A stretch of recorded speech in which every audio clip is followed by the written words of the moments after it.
यदि तपाईको पत्नी अथवा प्रेमिकाले तपाईलाई बारम्बार किचकिच गरिरहन्छ भने तपाई भाग्यमानी हुनुहुन्छ।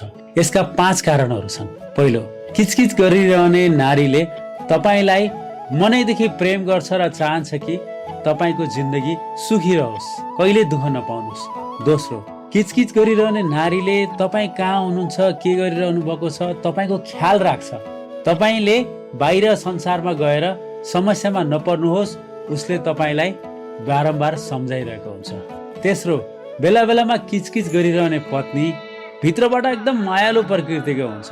तपाईको हरेक कामहरू उसले घरमा गरिदिरहेको हुन्छ। त्यसैले बेला बेलामा तपाईँ कुनै काम बिगार्नु भयो अथवा उसलाई सानो सानो कुरामा समस्यामा पार्नुभयो भने तपाईँलाई किचकिच गर्छ। तपाईँ चुप लाग्नुहोस्, समस्या सिद्धियो। चौथो, किचकिच गरिरहने पत्नीले तपाईँको बाल बच्चाको हेरचाह पनि राम्रो गरिदिएको हुन्छ, तपाईँको घर राम्ररी चलाइरहेको हुन्छ।